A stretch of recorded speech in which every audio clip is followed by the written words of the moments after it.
Welcome, everyone. I'm Albert, CEO of Bitcoin Startup Lab. Today, we have Rob Hamilton, CTO and co-founder of Anchor Watch with us. Before we get started, I'd like to introduce, we are welcoming everyone now to the Bitcoin Olympics Hackathon, which has started last week. This is a Bitcoin ecosystem-wide hackathon where multiple Bitcoin communities and protocols and champions have come together to support, reward, and celebrate the innovative spirit of founders and builders on Bitcoin to create valuable use cases for a sustainable Bitcoin economy. Our show is brought to you by the Bitcoin Startup Lab. We are a top pre-accelerator in the Bitcoin ecosystem, helping people turn their ideas into investment-worthy Bitcoin startups. Also, a big shout out to our media partners, BTC Inc., parent company of Bitcoin Magazine, the top media on Bitcoin, and Crypto Slate, a crypto-agnostic platform that brings the latest happenings on Bitcoin to the rest of the crypto world. And of course, a big thank you to all the teams and all guest speakers that come together to make this show possible and accelerate the advent of the Bitcoin economy. Thank you, everyone, for listening. And let me turn it over to Rob Hamilton. And again, he is the CTO and co-founder of Anchor Watch. Thanks for joining us, Rob, and volunteering to do this mini script crash course. Looking forward to it. Absolutely. Yeah, my pleasure. Always a fun day to talk about Bitcoin script. And I put together a little bit of a slide ensemble. And the ultimate thesis here is this idea of making Bitcoin programmable money. And I'll talk a little bit at a very quick level to go through it. And hopefully by the end of it, giving people who want to build on Bitcoin a tool set and a mental model to empower them to build more interesting solutions with Bitcoin. So I'm very, very excited to be jumping into it today. I'll share my screen here. Wonderful. And I'll put this in presentation mode. Yeah, so leveraging Miniscript, making Bitcoin programmable money. I'm assuming you're able to see it on your side, Albert? Yes, I can see it. Excellent. It's full screen. Looks great. Awesome, great. Yeah, so before we even talk about Miniscript, let's just take a step here and talk about what is Bitcoin script. So Bitcoin script is a programming language that Satoshi actually invented at the start of Bitcoin. It is a stack-based language, reverse Polish, fourth. I'll have a picture in a second to show mechanically what that looks like. And ultimately in Bitcoin, the Bitcoin script is the set of rules. You can think of them as like a locking script. They are the set of rules in which you can say this address can be spent. Bitcoin script has a key building blocks. The one that's probably most casually everyone would know about is the idea of an opcode, an operational command. It's an instruction on how to execute things on the stack. This is how all Bitcoin is secured using things like opcheck sig, opcheck multisig. But there's also a plethora of other opcodes. There's 256 opcodes in total. Of them, I believe around 115 are currently active and valid on mainnet. Satoshi, right before he left in 2010, deactivated a wide swath of them. But this includes things like op if, op else, right? Think like simple instruction language. And there's some other examples we'll get into as well. When a new transaction is broadcasted, every single node in the network, the job of what the node does is it actually validates and runs the Bitcoin script to make sure that no one is trying to spend Bitcoin that does not properly belong to them, right? This is part of the idea of validating and distributing consensus across a network. And finally, just as an observation, a Bitcoin script is valid. It passes, so to speak, if the value on the stack at the end is 1 or greater, right? And then if it's not able to satisfy that, if it's 0, it won't be valid. And there's additionally some other kinds of extra opcodes like opcheck sig verify, opcheck multisig verify, which is just like their counterparts opcheck sig and opcheck multisig. With the exception of when you have verify at the end. In the event that you're unable to satisfy that condition, the script is killed and it automatically fails, which has some implications we can talk about in a moment. Next picture here. Now we talk about Bitcoin script. Let's just do a quick picture just to show the mechanics of what it looks like to do a legacy 1 address, a pay to public key hash address. This is a single sig, as many people might know. Before SegWit, this is what it looked like.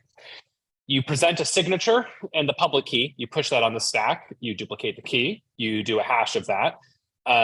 You then make sure that the hash keys equal each other, and then you actually run check sig, which compares the signature to the public key, and you get a 1, right? So you can see here on the left side, the script sig is what you provide when you go to spend the money.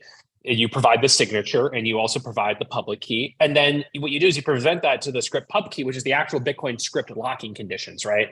So you can see it's a bit counterintuitive to maybe how a human would reason how a spend is done.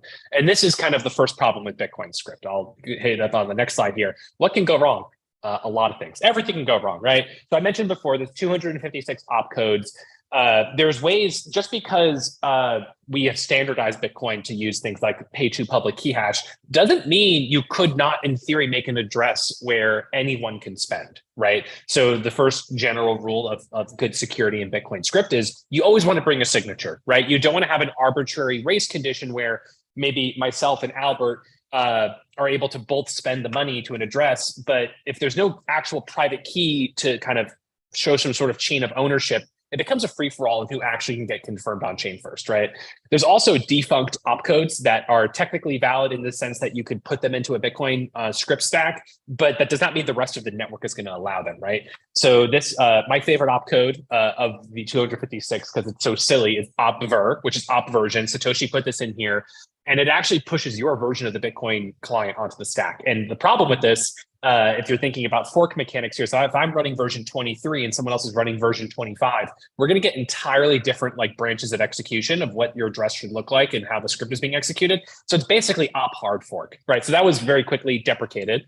And then you have opcat for concatenating, op XOR, op multiplication, right? There's a whole, you consider basically a graveyard of different opcodes over time that existed. Additionally, just talking about other ways to do security in Bitcoin, there's time locks, which many people are familiar with. There's two kinds of time locks. I'm going to be very brief here. There's an absolute time lock, which is, and a relative time lock. An absolute time lock is maybe the equivalent of, hey, meet me tomorrow at 5 o'clock, right? That's an absolute fixed unit in time. Whereas a relative time lock is, hey, meet me in 8 hours, right? And those are different ways you can actually do Bitcoin script locking today. You can combine a relative and an absolute time lock, but you cannot mix your clocks. And what I mean by that specifically is that you can have two ways you can do time locks in Bitcoin. You can actually pick the block height, or you can actually pick a calendar timestamp in time, but you can't combine both of those simultaneously within the same Bitcoin script, or you will lock your Bitcoin forever. So these are just, I'm just kind of quickly going through all of these different ways that you could, if you were to by hand and make Bitcoin script, ways that you could actually brick your money. There's also malleability, which I'm going to very quickly brush by. There's basically, before the transaction gets confirmed on chain, you want to make sure that someone can't rearrange the witness to have someone else spend it. I'm going to just kind of walk past that for now for the sake of time. So even if you were to get this all figured out, now what? Just because you created a script doesn't mean you're actually ready to spend the money. You need to be able to construct a witness that from that previous slide that we were looking at, that script sig on the left-hand side, to actually as a redemption script. You need to bring that to the transaction to prove that you're able to own and spend it. And the more complicated your Bitcoin script is, the more complicated your redemption script has to be to make sure that you're executing the code correctly. So you need to make sure you're constructing this on all of the conditional likelihoods of different outcomes happening. You also need to make sure that you've constructed a script in such a way that someone else can't steal your money. So it's a whole landmine, right, of different ways that things can go wrong. And how do we, from a sake of comfort, what's happened is everyone uses Bitcoin in a very set guardrail sense: single sig, multi-sig, because they're very simple and discrete, easy ways to reason and understand about the security. But how do we move beyond that? And that's where Miniscript comes in.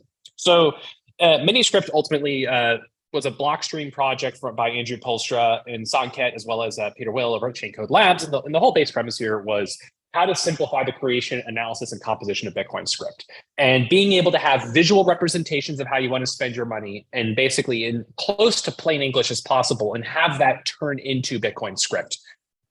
Additionally, Bitcoin Miniscript is composable, so I can take my very intricate policy of securing my money, and I can plug that into someone else's Miniscript policy as like a 2 of 3. So I can have a 2 of 3, not just 2 of 3 keys, but maybe 2 of 3 companies, and each company can have its own very intricate way of kind of executing signatures. And also the Miniscript compiler is very optimized. So it actually makes sure that whatever you want to design as a spending condition is as compact as possible. So what are the 3 security tools? 1, Bitcoin signatures. That's what everyone uses today for securing their Bitcoin, very straightforward. Hash locks and time locks. And I mentioned before briefly about time locks, how there's 2 different ways, relative and absolute, and there's also block height and epoch timestamp. Hash locks are interesting just as a high level concept, and I haven't really seen anyone mess around with these yet. But a hash lock allows someone to, instead of have a signature that they bring to a transaction, they actually could bring a hash and a hash pre-image, right? So a very simple conception of how you could actually run this is that you could have external services. A hash lock allows you to, in this context, be able to bring data that doesn't exist on chain, right? Signatures exist in the context of Bitcoin signatures, and time locks are based on the passage of time. You could have things like oracles or other solutions that are anchoring some sort of external data outside of Bitcoin blockchain and allowing you to act on that logic within a Bitcoin transaction. Now, to be very clear and upfront, it doesn't solve the oracle problem anyway. You still need to have an intermediary of oracles that are kind of taking this off-chain data and presenting hashes. So there is a localized trust element there. With Miniscript, you could do quorum, so you could have a 3 of 5, where instead of it being 3 of 5 signatures, you can have it be 3 of 5 oracles, right? And I'll get to a picture example of that shortly. So now you have this idea of Miniscript. Let's actually look at a visual of it to kind of better wrap our arms around it. There's the Bitcoin Dev Kit Playground. On this left-hand side here, let me explain what this is. An OR statement. So there's 2 ways you can actually spend this money. One of them is a 2 of 3, where you have key 1, key 2, key 3. It's a 2 of 3 multi-sig.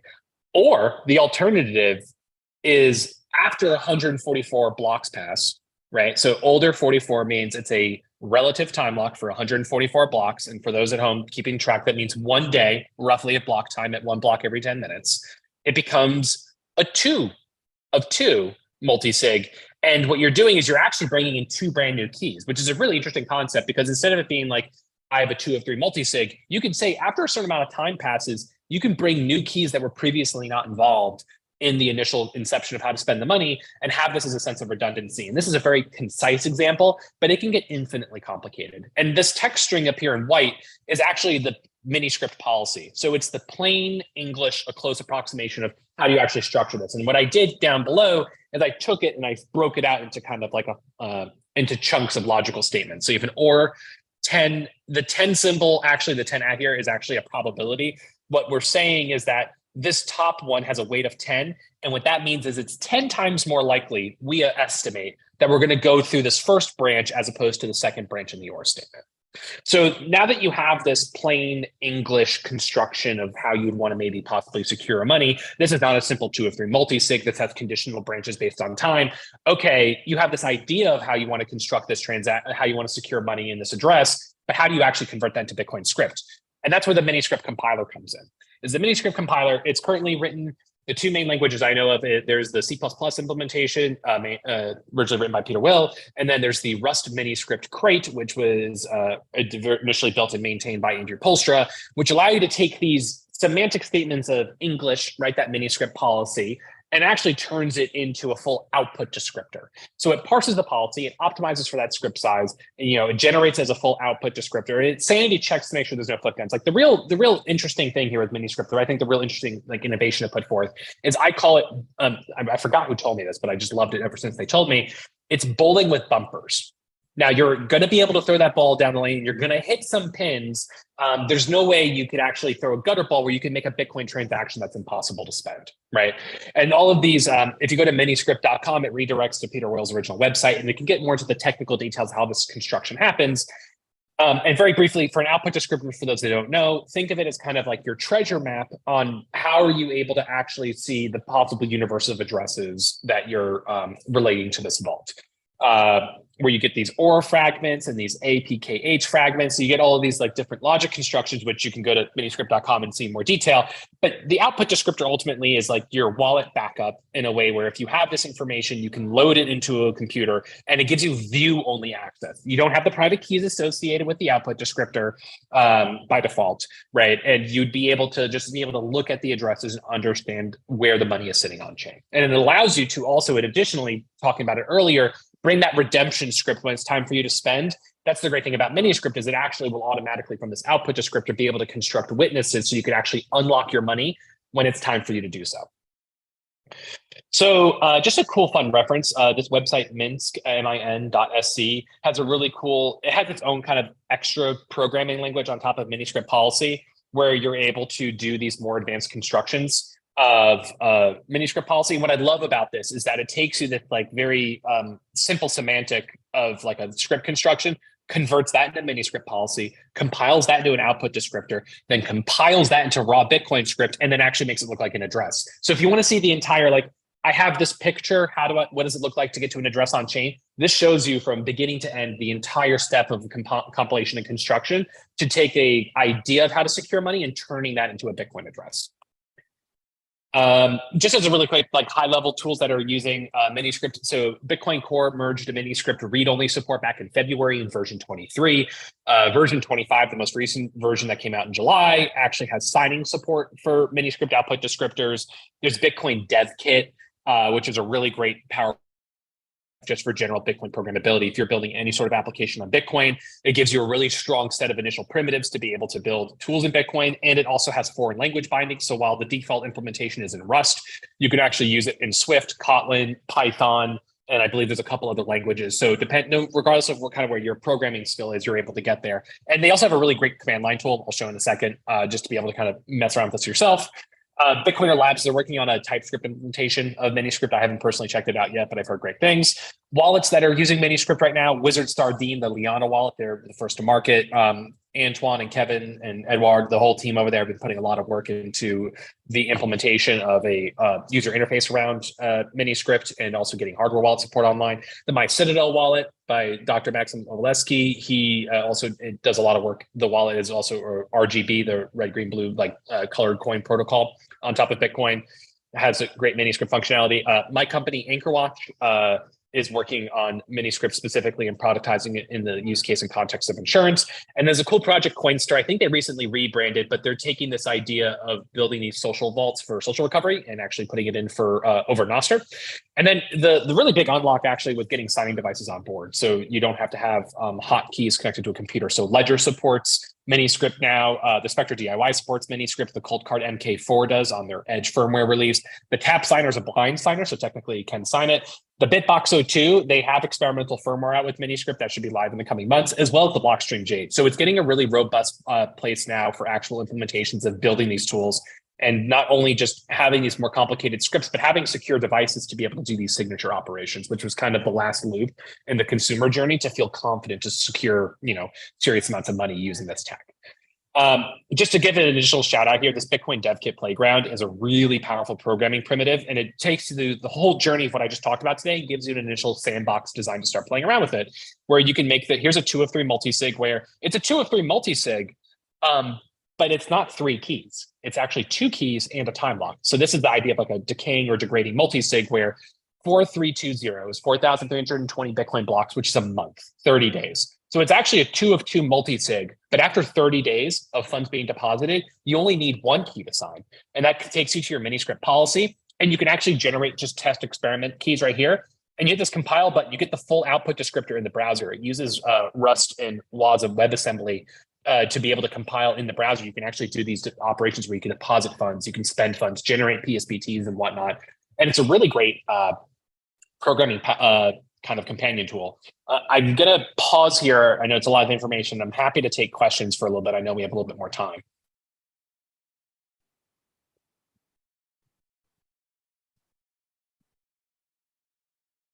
I'm also happy as well to just start showing some quick examples of what this all looks like in the Bitcoin Dev Kit Playground. I wasn't actually looking at my clock during the whole time. I definitely see I have 8 more minutes, but I'm also, with a lot of information, happy to do questions. Let's do an example. Yeah, happy to. Yeah, because happy to. Would love to. Yeah. Watch this video. Awesome. Thanks, Rob. So absolutely. Yeah, not a problem. Yeah, so let me go to the Bitcoin Dev Kit Playground here just to kind of pull this up. So what we have here, this is actually what I was showing earlier, right before on the other slide, is this idea of miniscript policy. So let me actually even take a moment here and just kind of talk about this tool as is. What's really nice is that I can actually pull this aside, and there's lots of examples of different ways you can construct Bitcoin script. So this is a single sig. It's just a single key. Here's an OR statement, actually, which is going through this key or this key. This is another key likely, key less likely. This is an interesting one where you have a single key is required and then an AND statement an or statement being nested within it, where you can say it's either key 2 or a certain amount of time passes, another key can it'd be generated, right?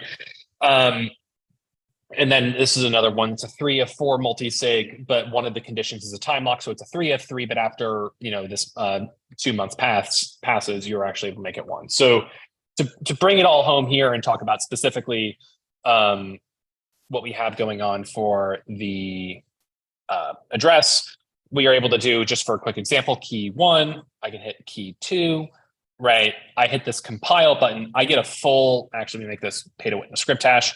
I get a full output descriptor in plain text down here.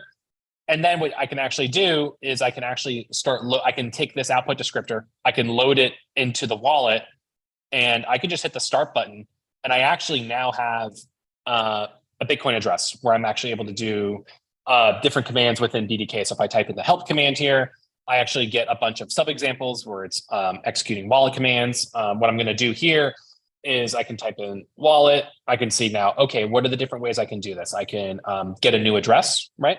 So if I hit get new address, I need to do wallet, get new address. I now actually have a testnet address. And if I pull this off here, if you give me a moment, I'm pulling up my testnet wallet. Just loading here. You're actually able to do all of these different wallet functions, which is just really helpful from being able to play around with Bitcoin in different ways. I am now just pulling up, I'm pulling up my actual full tutorial here. 1 second.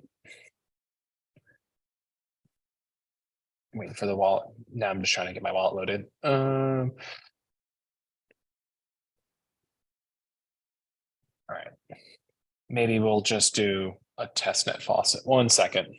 I'm not sure why I'm not able to get this address loaded. Oh, good. Take your time. Oh, I was on mainnet. I was on a mainnet wallet. That's why I wasn't able to see anything, because I don't store mainnet coins with me. I just have all my testnet coins. So what I'm able to do here, pulling this up. All right. Let me actually, I'm not sharing my screen anymore. Let me just share my screen so I can just pull this up here. I have my testnet wallet. I'm going to just do BTC Labs demo. I can put, 0.001 testnet Bitcoin on here. I can then sign and broadcast. So now on my testnet wallet, I got an address from this wallet right here. And now what I can do is I can do wallet sync. This little curly bracket command means that it has now been able to see my balance. I can then do wallet get balance. And then you can actually see here the full, oh, okay, look at this. I have 0 confirmed because I just sent the money hasn't been confirmed yet. Trusted pending. That means if I'm getting it from a person I flag as trusted, untrusted pending, the 100,000 sats that I just sent. Now, this is where it gets interesting, where I actually can do wallet policies. I'm actually getting all of this different spending condition and different ways I can spend my Bitcoin. With the time remaining, it'll be a little bit difficult. But Albert, I would love to, I have a command line tutorial that actually goes step by step on how to take one of these mini script policy constructions in the command line. So you don't have to worry about what program you do your programming in. To do a full example from an end-to-end spend. I just want to be sensitive with the time left of not being able to get that done, but I'll happily pass that along. And then anyone is welcome to, and then anyone's welcome to either email me, rob@anchorwatch.com, or you can hit me up on Twitter. Rob1Ham is my Twitter handle. And if you have any issues with the tutorial as you're going through it, I'm more than happy to provide extra help and time to kind of get you through that, to set you up for more interesting Bitcoin smart contracts. Wonderful, wonderful. And we're coming right up on time. What are some of the ideas that you hope people to build with this new knowledge during the hackathon? Yeah. So I guess for me, what I would think is really interesting is I would think that the idea of just having more interesting ways for doing custody on Bitcoin.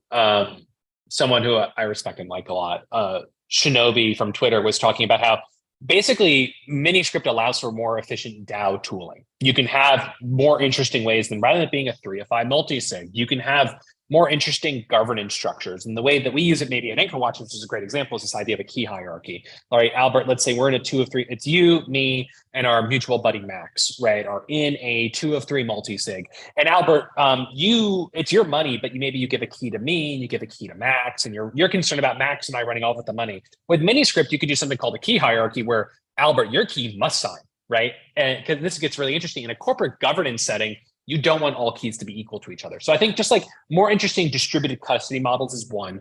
I think really kind of starting to dig into the idea of using hash locks. A very simple example I've gone to is like sports betting, right? You could just have it be you and I could place a bet on if the Yankees are going to win or lose, and then you can have some sort of Oracle service publish hash pre-images based on the outcome of the game, and you can have this all just settle automatically on chain. Again, doesn't solve the Oracle problem. You still have to trust intermediaries, but having more interesting relationships of using Bitcoin as programmable money is what I would start encouraging people to have more interesting ways of using Bitcoin. Another example, Super Testnet, who I think has done a talk for you guys previously, he did this really cool thing at Bitcoin Plus Plus back in April of this decentralized hashing derivatives where you actually can do smart contract bets and go long and short hash rate based on either a block height or a epoch timestamp time lock being satisfied, which one happens first. And I think it's a really interesting, clever way of using Bitcoin script to do more advanced Bitcoin financial derivative projects, right? Like, I think it's a really open platform once you take signatures, time locks, and hash locks and using and or statements and interesting combinatorics. It gets very interesting. And I would just encourage people to like think outside the box a bit in new ways that Bitcoin can be custodied, way Bitcoin can be escrowed, way Bitcoin can be kind of distributed in a corporate governance setting, way you can use Bitcoin as more interesting interactivity with the outside of the world with using Oracle services with hash locks. I think it's all a very interesting design space to have more clever solutions of being able to use Bitcoin. Yeah. Super. Thanks so much. And to all the listeners and people who are participating in Hackathon, if you use Bitcoin script to create something innovative, you guys are definitely eligible for our $50,000 agnostic prize pool. So you could use any technology to build something innovative, including the tech that Rob just showed us today. So thanks again, Rob, for joining us. Unfortunately, we're on time. But again, thank you so much, everyone. This is Rob Hamilton, CTO and co-founder from AnchorWatch. Stay tuned for what's going on with their platform. Thanks a lot. Thank you, Rob. Thank you. Have a good day. Talk soon. Bye-bye.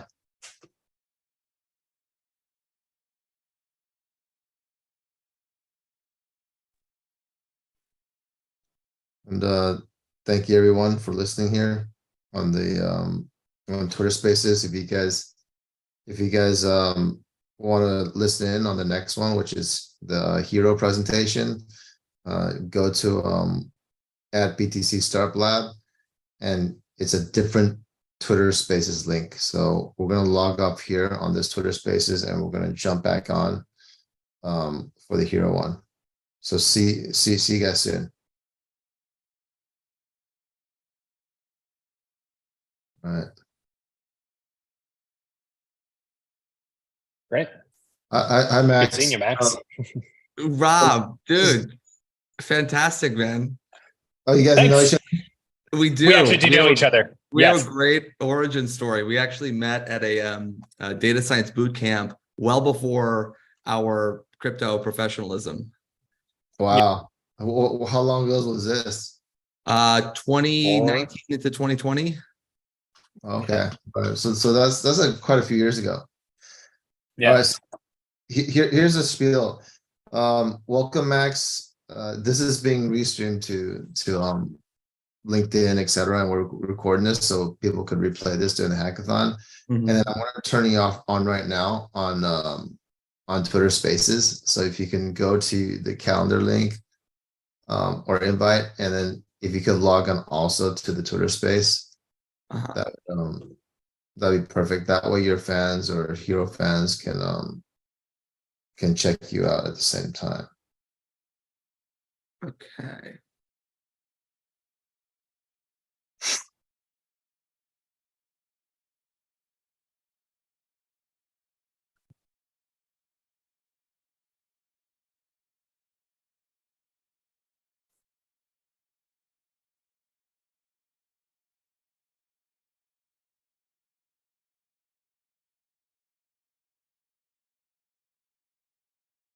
All right, I'm on.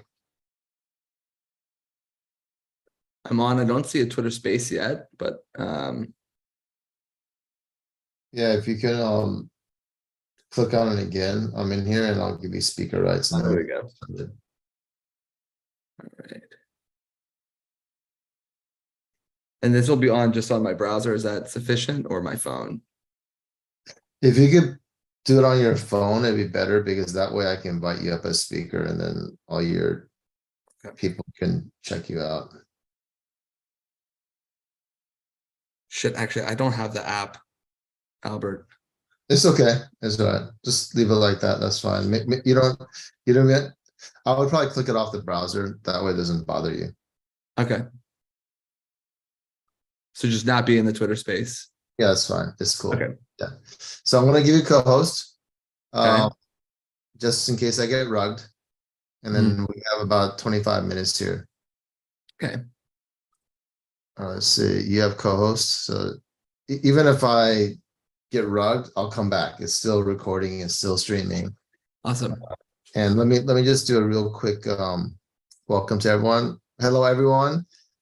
I'm Albert, CEO of Bitcoin Startup Lab, and I'm here with Max from Hero. He's going to give us the crash course on what you could do with Hero technology and some startup wish list items that you could potentially build during the hackathon. Before we get into that, let me take a minute to welcome everyone to the Bitcoin Olympics Hackathon. This is a Bitcoin ecosystem-wide hackathon where multiple Bitcoin communities, protocols, and champions have come together to support, reward, and celebrate the innovative spirit of founders and builders on Bitcoin to create valuable use cases for a sustainable Bitcoin economy. Our show is brought to you by the Bitcoin Startup Lab. We're a top pre accelerator in the Bitcoin space. We help you turn an idea into investment-worthy Bitcoin startup. And a big shout out to our two media partners, BTC Inc., parent company of Bitcoin Magazine, the top media on Bitcoin, and Crypto Slate, a crypto agnostic media platform that brings the latest happenings on Bitcoin to the rest of the crypto world. And a big thank you, of course, to all the teams and guest speakers that have come together to make this Bitcoin Olympics Hackathon possible and accelerate the advent of the Bitcoin economy. So again, thank you, Max, for joining us. Let me hand the mic and the floor over to you. All right. I got a lot to go over, so I'm gonna go over it quick. And with that, I'll share my screen, give a little context. And Albert, thanks for inviting us to come share. And yeah, I'll be going over a couple of ideas I have for like various Bitcoin related like hacking projects, apps, potentially, startups. And then the tooling that Hero provides. So Hero is a developer tooling company for Bitcoin and Bitcoin layers, primarily Stacks. And Stacks is a smart contract layer for Bitcoin. And we have a ton of tools. In fact, we shipped a couple like last week. We're shipping another few the next like 2 weeks. Really exciting, busy time at Hero, but all of it makes building on Bitcoin easier. So I'm going to go ahead and share my screen and start this slideshow. I'm going to race through because I actually thought I had 10 more minutes than I do. And this is the very end. So I'm going to start that up over.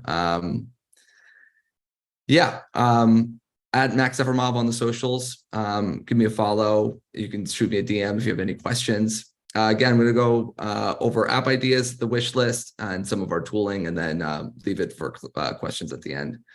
So a little bit about me. I'm developer advocate at Hero. I got in at $5 in 2012 with Bitcoin and then sold it at $10. Thought that was a pretty baller maneuver.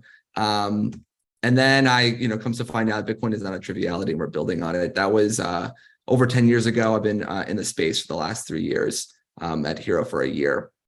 Hero.so is the link for all of our tools, repos, documentation, et cetera. You can start there. I'm going to go give an overview of some ideas that I have for what might be great things to build, to hack on. If you have any feedback for this, we'd love to hear it. So there's like 6 or 7 sections I have. So Bitcoin and Stacks developer tooling is something that I'd love to see more of. Hero is a developer tooling company. If folks use Hero tooling to make more and better developer tooling, that would be phenomenal. For instance, we have a blockchain data indexer that allows you to, create custom views into blockchain data, Bitcoin and Stacks specifically. There's also an ordinals layer, blockchain data indexer. So creating subgraphs and ways to look at that would be really cool. Also playing with ChatGPT and OpenAI, making it easier to understand how to program in Bitcoin. If anyone here has actually, composed a transaction on Bitcoin and tried to use current extent libraries, it's insanely difficult. It's surprisingly very scattered. Things that are intuitive for one person are not for another. There's a lot of room for documentation and improvements, and I think someone should, crawl all of the open repos and make something for developers. SBTC, in a nutshell, this is programmable Bitcoin in a smart contract state. Stacks is a smart contract layer for Bitcoin. SBTC is the proposed protocol and blockchain upgrade coming out in development this year, coming out in the next few quarters. If you want to make an application around it where you have Bitcoin in a smart contract application that you can then eventually burn or withdraw back to the native chain in a trust minimized, decentralized way, there's a huge opportunity here. Also related developer tooling and libraries around it. Ordinals innovation, new collections, use cases, dApps.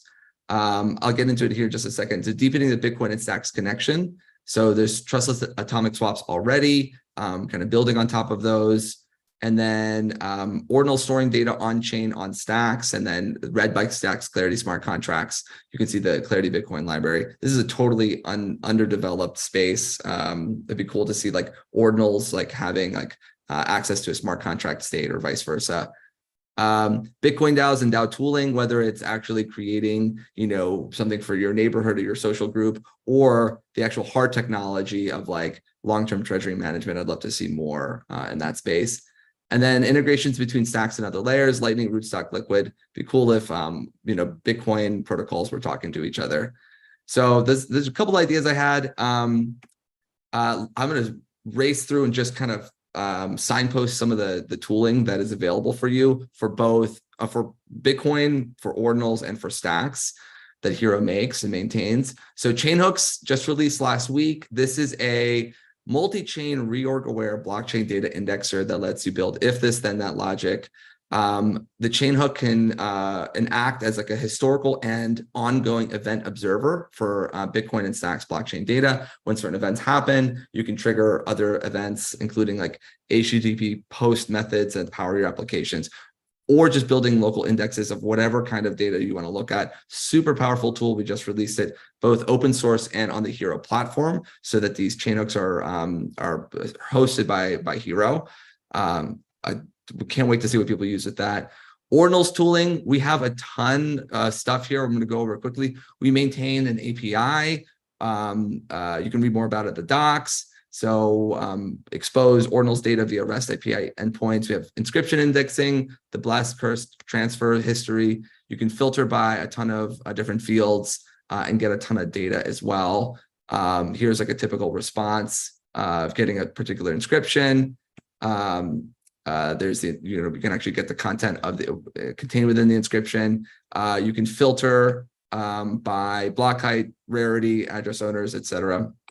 And then because this ordinals API is powered by Chainhooks and Chainhooks technology, it's reorg resistant. So blockchain reorgs are where the Bitcoin chain state, there's not a network-wide consensus about what the chain tip is. And so there's like some there's not a consensus yet about what the latest block is. And so this has historically broken live blockchain explorers or ordinals blockchain explorers. Because our technology is powered by Chainhooks, we have reorg resistant data that provides, in the event of reorganizations, like rollback information for devs to maintain their applications so that things don't break. A few days ago, earlier this week, there's a reorg that brought down every major ordinals explorer except for the Hero Explorer, the Hero Ordinals Explorer, which I'll go into in just a second. But that's just to give you some insight into the performance of this technology. There's other endpoints coming soon. So there's a couple of things I'm going to preview a little prematurely. They are not yet ready, but they're going to be ready in a matter of like a week or two when this hackathon is I think going through the time point at which some of these services will become available. So we'll be going until people sign up until September 17th. and then keep coding Exactly. October So 1st. So, yeah, some of the stuff is going to come online in the next week or two. So some of the stuff is going to come online in the next week or two. So I'll just, this may well be already live when you look at this video later. The BRC20 API endpoints, these are indexed data specific to the BRC20 standard, which is a new protocol built on top of the ordinals theory protocol. So that's what we're seeing happen in the ordinal space, is these like protocols or meta protocols built on top of each other that all rely upon indexing. So we have chain hooks that and the ordinal specific port of chain hooks called ordhook, which I'll go over in just a second. These are great for getting the raw underlying blockchain data from Bitcoin, but then maintaining the interpretation layer of like, how do I access just BRC20s versus all inscription data. Hero went ahead and created that interpretation layer, created that data for you to tap via these API endpoints. That's coming very soon. So BRC20s are maybe the most popular meta protocol within ordinals, at least by transaction and the number of different collections. That's a guess. I'm not positive, but I feel pretty strongly about that. Recursive inscriptions are going to be another API service that developer will be exposed for developers. There are 500 requests per minute by default per IP address. This can be increased with API keys. So there's like a free service, and then there's you can get past the limit with the key that you can request. The link is here. I'll drop the slides here with all these links later as well. So you can find out more about all of our ordinals tooling by visiting this link. The Ordinals Explorer is another really powerful service or tool that Hero has created. So we maintain an actual Ordinals Explorer, and it's an open source software. So if you want to get this started to your local machine where you want to just view a subset of inscription data, you can go ahead and get started there. So here's just a view. This is the main page. You can then search by inscription, SAT, or block. Here's another view of of a particular search, and then the individual inscription page. So tons of information here. And again, because it's powered by the chainhook technology, which makes it reorg resistant, this Explorer persists through Bitcoin block reorgs. I'm really proud about that. Ordhook is the specific implementation of chainhook for ordinals. We found that by actually kind of dialing in on the inscription indexing use case, we saw a lot of performance increases. So we just decided to create a separate port of the chainhook technology for ordinals, specifically call it Ordhook. That again is also going live in a matter of a week or two, and you can stream ordinal activities from the Bitcoin chain, and then the chainhook, upon registering a particular inscription that the developer is interested in, it could then trigger a response that can power your application. It will trigger upon inscription reveals, blessed and cursed, transfers, and is reorg resistant, powers real-time event streaming and historical replay. You can read more about that at the Ordhook repo. And then lastly, the Stacks developer tooling. This is like its own massive presentation. I'm not going to go super into depth into each of our tools. This is Hero's bread and butter, supporting Stacks developers. Again, Stacks is a smart contract layer for Bitcoin, and we have created anything from I'll start at the very top. The platform, the Hero platform, is the one-stop shop in-browser development environment where you are developing, testing, and deploying smart contracts within the Hero platform on your browser.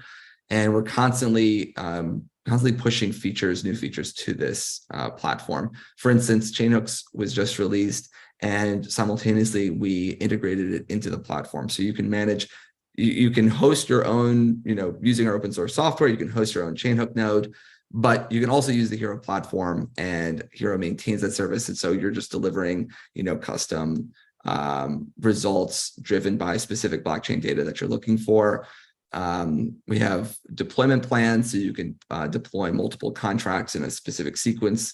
There are a ton of features on the horizon, like SSH integration of your local development environment, and many more. So this is where a lot of the powerful tools that Hero makes standalone, we integrate into the platform. So it's always a great place to start when you're developing on Stacks. Clarinet is a Clarity runtime environment that simulates a Stacks network and a Bitcoin network. It makes development a lot easier by exposing a DevNet that you can customize, addresses and balances and different kinds of interactions between hypothetical users in your application. Phenomenal. It's hard to imagine developing on Stacks without it. Chainhooks, which I've already gone over, not only powers Bitcoin, but also powers or not only indexes or crawls the Bitcoin blockchain, but also does for the Stacks blockchain.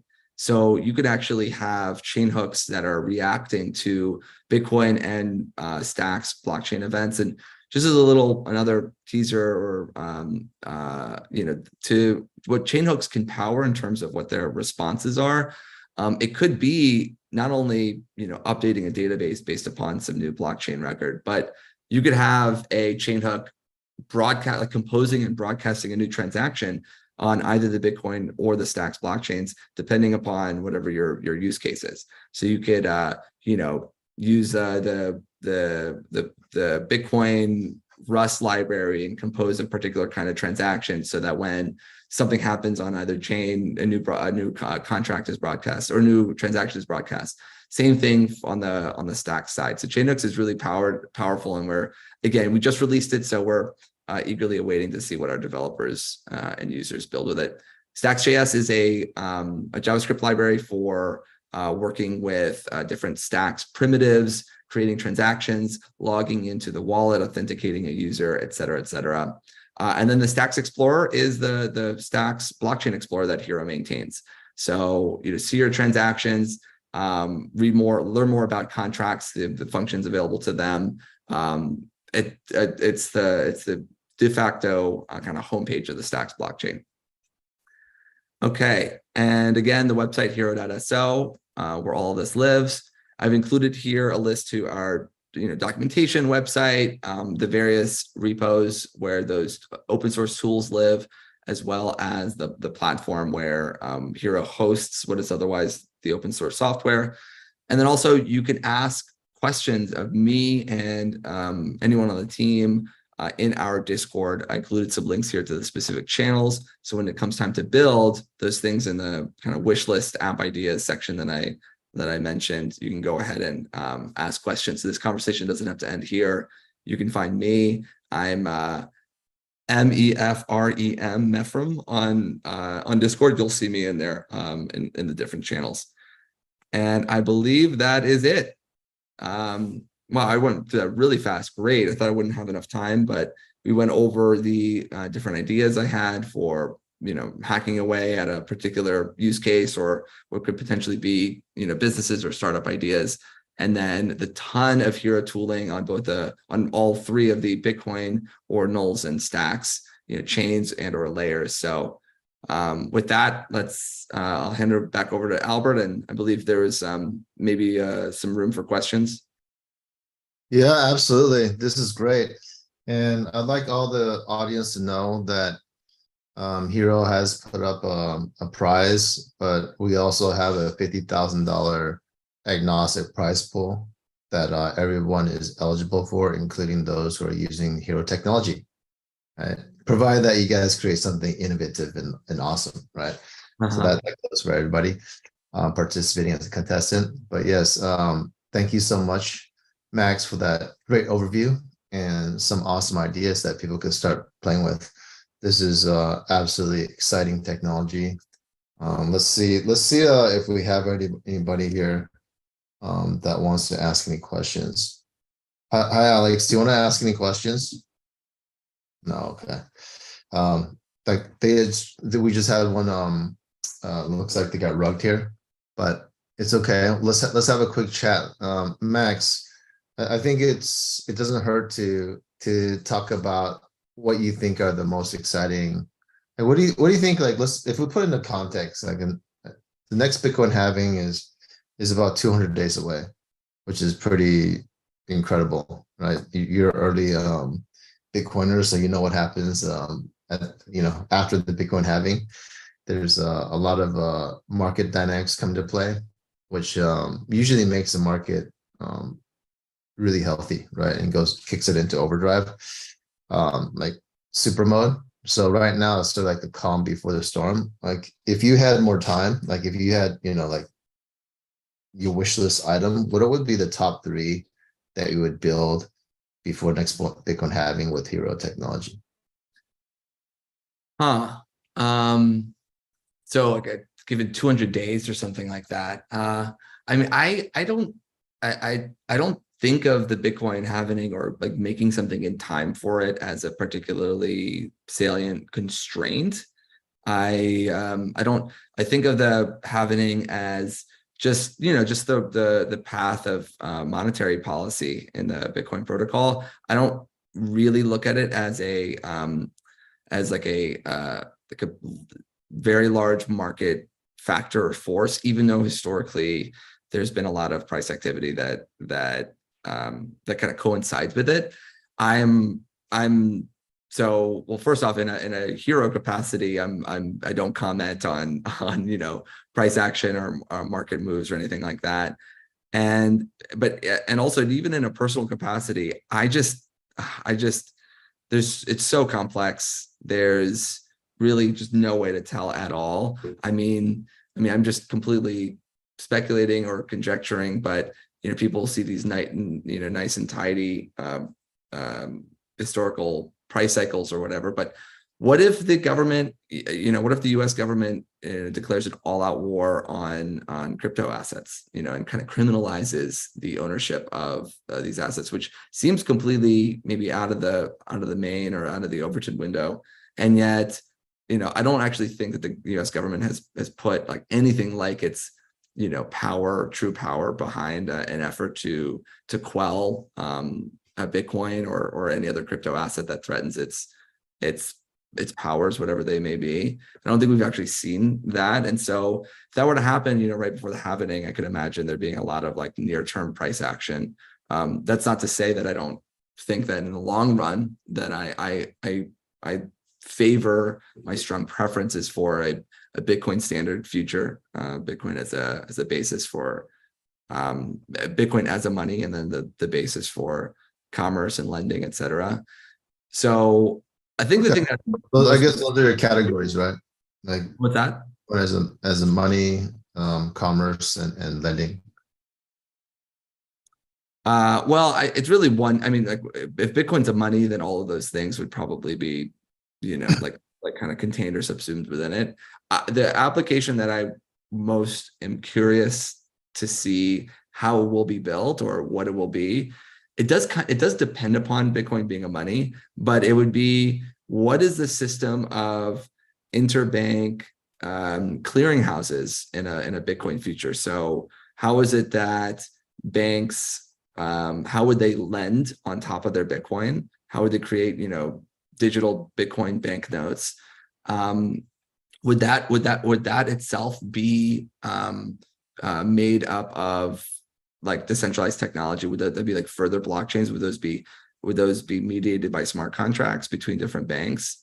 Or would that actually be like Web 2 technology built on top of the base of like a Bitcoin blockchain? So like at any point, everyone has the option to exit, but the kind of services built on top of it don't need to be decentralized. And so we could have like Web 2 services. I haven't seen a lot of thinking or a lot of development in that direction, or any kind of writing or in that direction. That's just like, I have a background in monetary economics. That's something I'm really, really interested in and want to see like more discussion of. I don't know about that being like a B2C commercial or like like a retail application. Yeah, I get it. Yeah, I mean, there's a lot of different ways we could go about this, right? I do feel that Well, actually, there's for the hackathon, people you could do to B to C, right? Depending on what like what rocks your boat, right? Yeah. I mean, let's experiment a little bit. But yeah, I do see decentralized banking on Bitcoin right around the corner. Also, lending, borrowing, that's already happening. In terms of linking Bitcoin to the physical world, I guess we could do that now, but the market's not ready for it, right? I think all the digital applications need to be sort of saturated before people and investors want to invest into like the online to offline bridges. Yeah. Yeah. I'd be curious also to see any payments and or yeah, like payments would be like a fantastic. I'd love to see continued experimentation and innovation there, even if it's for a particular. It doesn't have to be payments for every user everywhere, but maybe for a particular community or a particular service or application or something like that.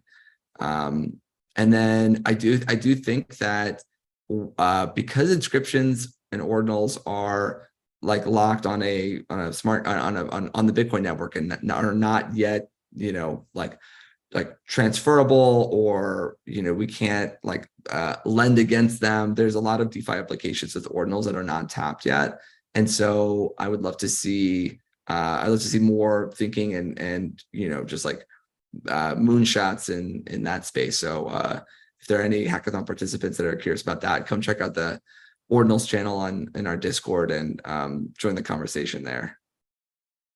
All right, thank you so much, Max. We're running up on time, but again, everyone, this is Max from Hero. Build with Hero. They have a prize. Also, building with Hero technology, you're also qualified for an agnostic prize pool of $50,000. So guys, go ahead and sign up at BTC Startup Lab at BTC Startup Lab. You'll find all the information there to sign up. Once you get into our Discord, go to the resource channel and you can rewatch this video and other Hero resources. Thank you. Thanks, Albert. Looking forward to next time, Max. Thanks again. Yeah. Bye. See you soon. See you soon. Bye-bye.